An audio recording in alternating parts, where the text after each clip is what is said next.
Our title today is Electrolytes. We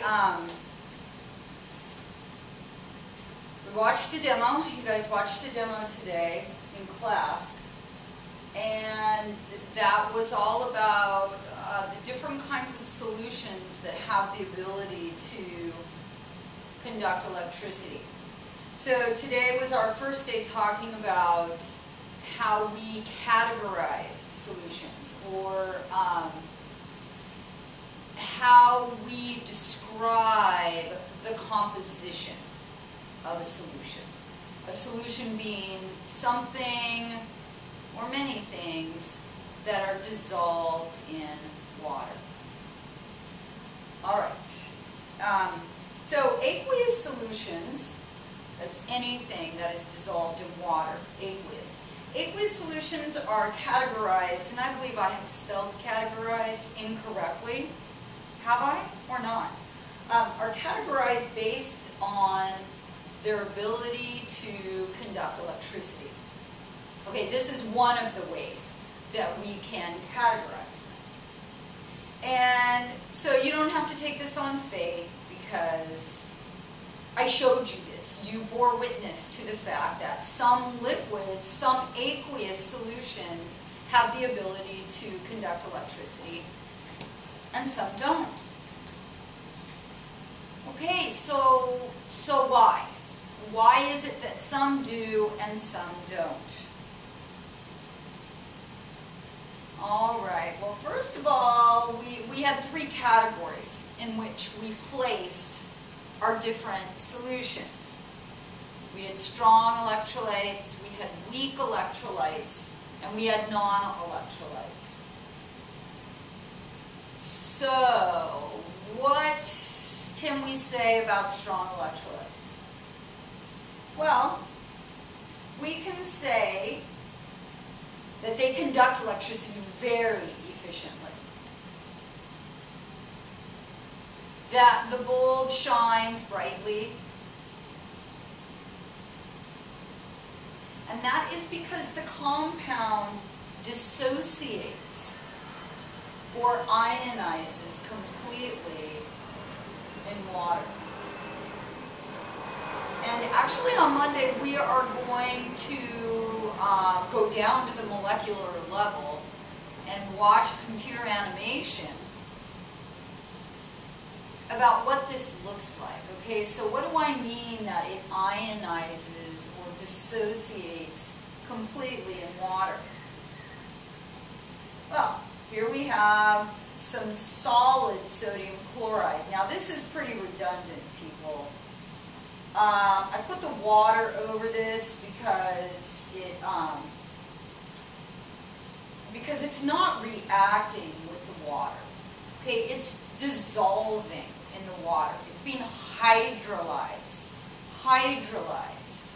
by the water, meaning that the solid is getting ripped apart into its constituent ions, sodium ion and chloride ion. And because this is aqueous, we know, because we're good chemists, that means that this is dissolved in water. So really, to have both of these, like I said, you guys, it's redundant. We don't need this water here, because this aqueous is our clue that it has dissolved in water. Okay, now strong electrolytes. Notice this arrow goes in only one direction. Okay, so the water pulls this compound apart, totally dissociates or ionizes into sodium ion and chloride ion, and they are dissolved in solution. Okay, that's what AQ means. It's dissolved in water.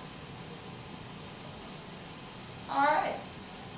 So we had salts that were strong electrolytes, we had strong bases, strong acids. Weak electrolytes. They don't conduct so well. They conduct weakly. The bulb shines dimly.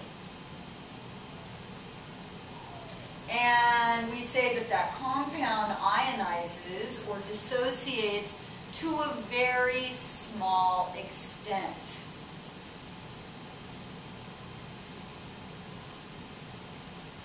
And again, like I said during the demo, weak acids doesn't necessarily mean that they aren't harmful, that they can't do damage. It is that they are weak electrolytes. It means that they dissociate only slightly in solution. Okay, so we need to get rid of this idea, if it's even entered your mind, that a weak acid is somehow or another safer than a strong acid. Absolutely not. Hydrofluoric acid is a weak acid, and you can't even store that acid in glass. It has to be stored in Teflon because it has the ability to react with the glass and basically disintegrate the glass. And so, weak acids are only named weak, and weak bases as well, because they only ionize slightly, dissociate slightly. Okay, and this bulb shining dimly, it doesn't have anything to do with the amount of the acid that's actually in the solution. What it has to do with is that most of it actually, so for instance, you guys, this is acetic acid, this is vinegar. Most of it stays together. The hydrogen stays connected up with the acetate. They stay bound up. There's only, see this little dinky forward arrow? There's only very little of it dissociated or split up, ionized in solution. Notice, the acetate itself doesn't ever dissociate. It stays together here, held together by covalent bonds. Water it's not going to do anything to it. Okay, so it's really only the hydrogen that's going to come away from this thing. But in a weak acid, people, there's very little hydrogen and acetate that are split up from each other in solution. Very little. They ionize to a very small extent. Now we will go back over this later in the year, and why is it like this? Extremely complicated, but we'll learn about it. We'll learn about why. But we're not going to do that right now. Right now all we're doing is categorizing compounds as strong electrolyte, or categorizing solutions as strong electrolytes, weak electrolytes, or non-electrolytes. Okay, and then finally, you guys, we've got the nons. Okay, and they dissolve in water, sure, but they don't produce any ions. These are covalent compounds, and they do not conduct electricity. Water does not have the ability to ionize them. They cannot be ripped apart into ions by water. The covalent bonds are much stronger than water's ability to pull the things apart. Okay, so an example of that we saw was sucrose. Okay, so here's the solid.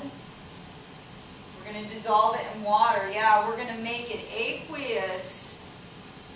And we're going to see tomorrow in an animation this as well, or on Monday. But notice, you guys, it all stays intact. We don't have any ions here.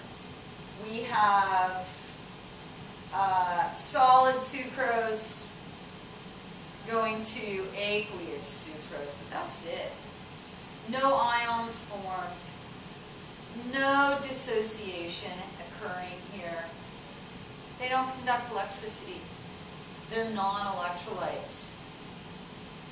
These are the CHOs, people, the CHOs. Okay, that's it. We're done.